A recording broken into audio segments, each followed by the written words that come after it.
Welcome to this episode of The Unnoticed Entrepreneur with me, your host, Jim Jameson. Today, we're going to Connecticut, New Haven, to talk with Robert Roc, who's managed to do something very cool with podcasts and video. Robert, welcome to the show. Jim, thank you so much for having me on. This is really fun. It's going to be great because you are the executive producer for the Forward Obsessed, and it's a podcast that's been launched by digital surgeons. Don't want to steal all your thunder here, but you've got lots of great juice for us here about how entrepreneurs can build a podcast as a platform. And you've also done some cool things with video, which is why I reached out to you on LinkedIn. So tell us all about Forward Obsessed and what you're doing with video and podcasting. Thank you. Well, first of all, it's awesome to be here, and we've got a lot of respect for your show. And so I'm really excited. Forward Obsessed is a podcast that's hosted by Pete Senna and David Salinas, who actually head up Digital Surgeons, that company that you just referenced. And Pete and David, they noticed that they have this incredible capability of when they sit down with a successful entrepreneur, of digging deep into their story. And it's not just about those really high level, your LinkedIn post, look at all this stuff I did and all the highlights.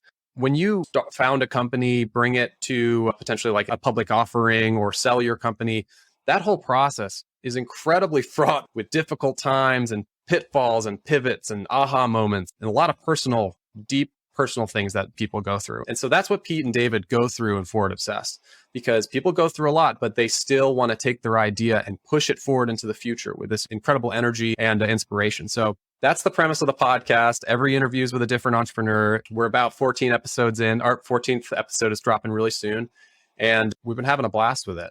Yeah, and I can see. But what's interesting is why I reached out to you, Robert, really as the executive producer on the Forward Obsessed, is that, the Digital Surgeons is a consultancy, right? They're not a production company. They are not a therapist for entrepreneurs. So you've managed to create like a TV studio style podcast. So what was the decision behind that, and what's been the impact of the business? And then we're going to talk a little bit about what you're doing with the video that you're creating and using, and I'm seeing on places like LinkedIn. Sure. I think from an initial perspective, this is truly one of Pete and David's deepest passions. They love kind of diving in. And so in many ways, it is very passionately a beloved project for them. And you can tell when they're talking with these people, this is what they love to do. And from the perspective of digital surgeons, and anyone who started a podcast for their company it's a legitimizing factor for the organization as well. For example, we've got the next episode we're about to record. We're going to sit down with the governor of Connecticut, Ned Lamont, and that's going to be a big episode. And we're going to dive deep into Ned Lamont's experience as an entrepreneur, why he became a governor, everything. Those conversations are really important because they show that not only is Digital Surgeons good at what they do, and if you visit the website, you can see that, but also they're really interested in bringing out these different sides of people who don't necessarily get asked these questions. And they want to show young entrepreneurs and young founders, and Pete and David are really big on giving back to these communities of entrepreneurs and young founders.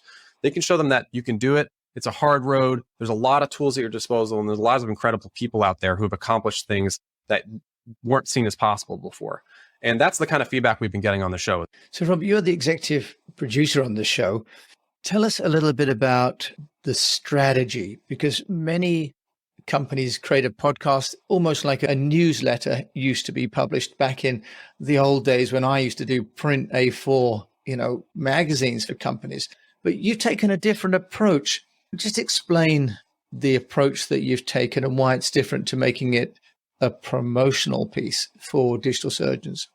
I think a big part about building a podcast is not just creating content that people want to listen to. You want to create content that people want to talk about and want to share with their communities. And just creating a podcast where you're talking into a microphone, you're doing your updates, or it's the same kind of format every week. It is helpful. And for people who are really interested and dedicated to you and your brand already, that's probably something that they really enjoy.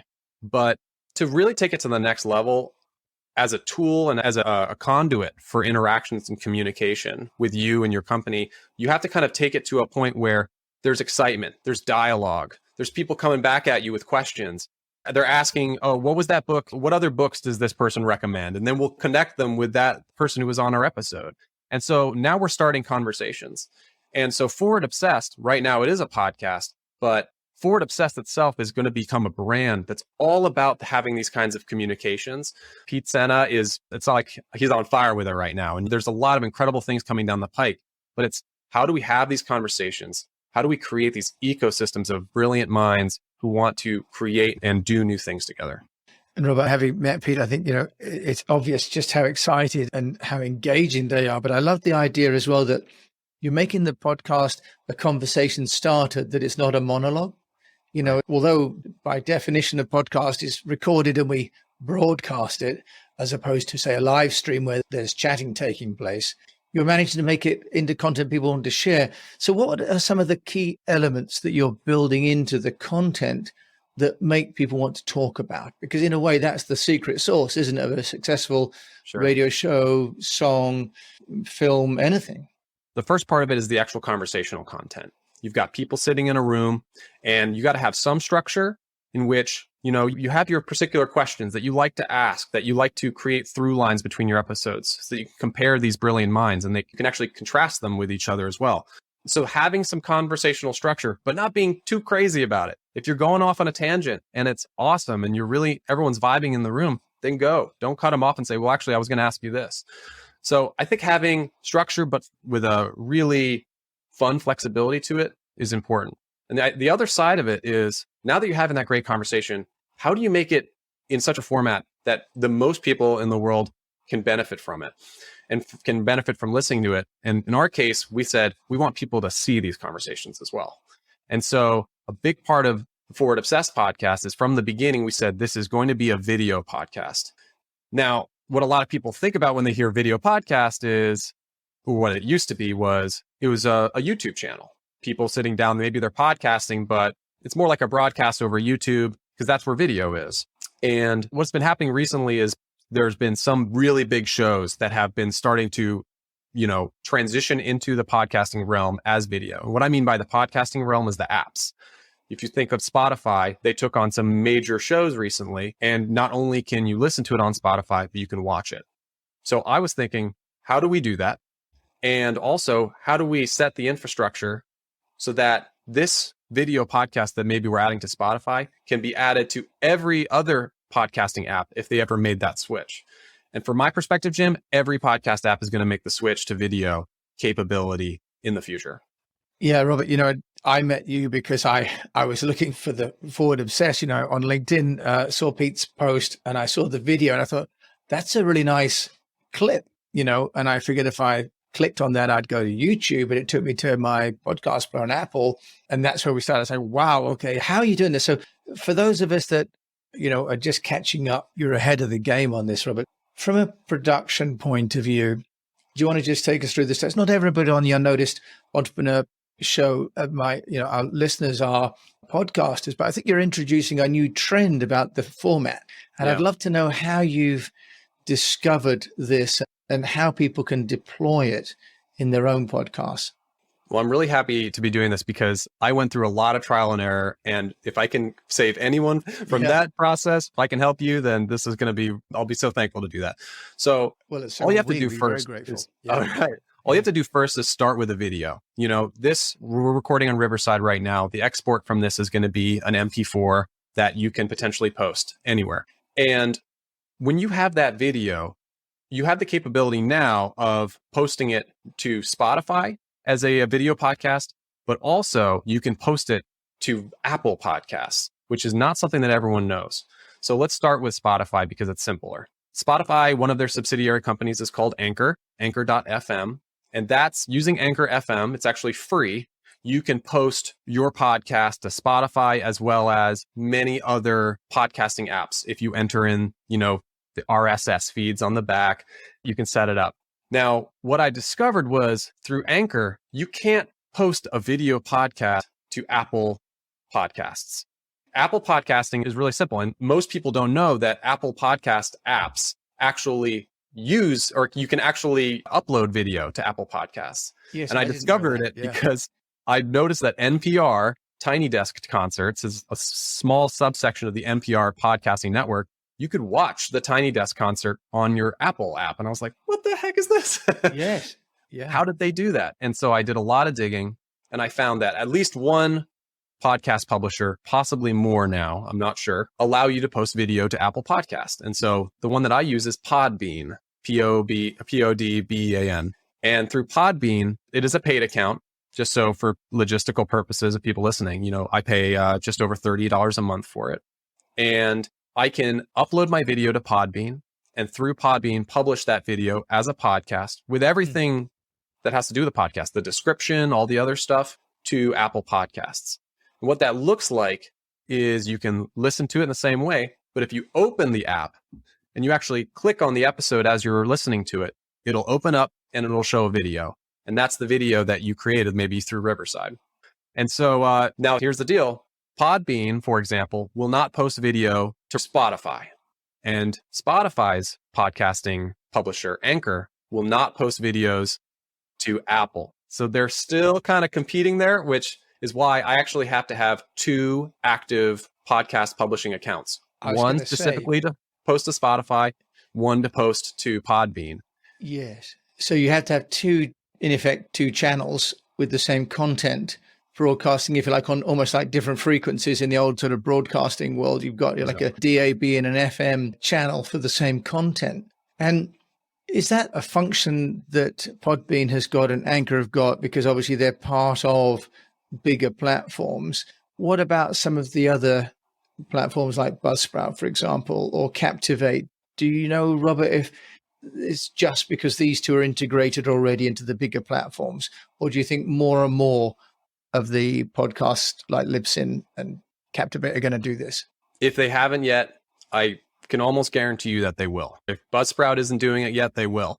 And right now it seems like there's a bit of a divide between posting video to Spotify versus Apple Podcasts. So I don't know if they're going to have to decide at some point which one to do, or if there eventually is going to be some sort of unification or workaround where you can, from, for example, Buzzsprout, post your video everywhere. But from what I'm seeing from my research and just from general trends, I think this is how podcasting as an industry is going. Yeah. These companies have the bandwidth to be able to send video out. They can get access to these massive, Google or Amazon servers, and they can send video out in their apps. And I think it's going to be happening more and more. And eventually, if you're not making video with your podcast, you're potentially missing out on an audience that would like to watch versus just listen. Well, and I think that, they talk about podcasts being listened to on YouTube, but the user experience on YouTube is so different, isn't it? It's so competitive and, there's so many different things and it's hard to get it tidy. I quite like the tidiness of the podcast feed and also the show notes, for example, and the sharing. Robbie, from a post-production perspective, creating video on Riverside is great. Like I use this platform as well. It's fantastic to get the high quality, uninterrupted audio and video, both as consolidated and, raw files. What are you using for the post-production? Because, this is more content. And for most people, the post-production is actually the bottleneck. What are you using for your forward obsessed podcast to do the video editing of what essentially used to be an audio show? It's a great question. And, again, we've done a lot of interesting trial and error, and we found some things that we like. We might change it up. Pete always says something great, that we're totally fine with changing technologies if it works better than the one we're using. We don't have to be stuck on a technology. If we find one that's better, we're going to do it. What we're doing right now is once that video, let's say that interview is complete and I'm feeling like it's, I might take it, for example, into Premiere Pro, which is an Adobe program, to add in our introduction graphics, our outros, all that stuff. Once I feel like that video is good to go, what I'd like to do is atomize that video into clips. Turn a really long interview, let's say an hour-long interview, grab the 15 best moments that are beautiful that you could trim down into a 1-minute clip of your guest or your host saying something profound. And you want to turn that into clips that can be posted across the internet and be shared and be, So from that video that you've exported, there's a program that we use that you mentioned actually earlier, Jim, Descript. And Descript is a fabulous program. You can upload your video to Descript. What it does is it opens your video in 2 panels. This panel right here has your video that you can watch as you're pressing play. This panel has turned your entire video into a transcript. And that's so brilliant because you can edit that transcript like you would edit a Word document. But every time you remove a sentence or a word or phrase or even a whole paragraph, you're trimming little pieces of video off. And what that allows you to do is you can watch the video, you can read the transcript as you're watching it, and you say, Mike, this 2-paragraph section right here of Jim talking about, podcasting or whatever is such a great clip. I want to export that. So you can select it in Descript. You can edit it right there. You can take it over to like another screen in Descript. You can edit it down so it's a minute long. You might have some cuts that you typically would see on social media. You can add subtitles using the transcript. You can change every way everything looks. You can put on templates, and then you can hit export. And that whole process, once you get practice with it, you can go through an entire episode, crank out 15 clips in just a matter of an hour or two if you're working really great. That's fantastic, Robbie. Yes, like you, I use Descript, and there's another one from Germany called Type Studio, which is all web-based, which is actually doing some simultaneous translations if you want it into multiple languages, that's amazing. So the tool sets are becoming fantastic. Robert, I have to ask you, the acid test is engagement. You mentioned, I think you've got 14 or so episodes so far. I watched and I was like, oh, that's cool. But can you just tell us engagement, what sort of performance uplift, if any, is using video getting for you on your podcasts? I think that the primary engagement that we're getting is from people interacting with our social media clips. You can post up a link to Spotify all day long and say, this is such a great episode, check it out. But if you have a video clip, when you post that link, exactly like how we met, you look at that, you're like, this is a high quality clip, or this is really interesting. You've got subtitles, you've got, especially if you can do what Digital Surges has done and build an incredible, beautiful video studio, the higher the quality, the better, and it catches the eye. And we've also found which social media platforms are really viral right now. If you take clips and you post them, for example, to TikTok. And by the way, in Descript, you can make it so it's a vertical clip. You can take a clip that's 16 by 9, a screen, and you can trim it down in Descript, and that's your format. And then you can export it in that format. It does what they call letterboxing, right? These are different, what they call letterboxes, from portrait to landscape and so on. So it's making post-production and so much easier. And as you say, then the engagement levels through repurposing the content is fantastic. So if people want to find out more about you, Robert, and about the Forward Obsessed podcast, and they can listen to it or watch it, that's right, how would they do that? Well, the best place to start is at forwardobsessed.com.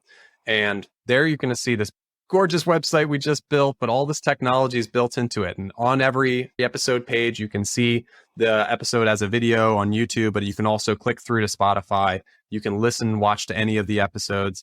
And they're really great. We've got a lot of fabulous ones coming. If you subscribe to us on Spotify or on Apple Podcasts or whichever app that works for you, then you can catch those episodes as they come in. And if you have questions about this, please come and hit me up. My name is Robert P. Roc III. I'm on LinkedIn, Robert Roc. And, I love talking about podcasting, and this is one of my favorite industries. So please hit me up.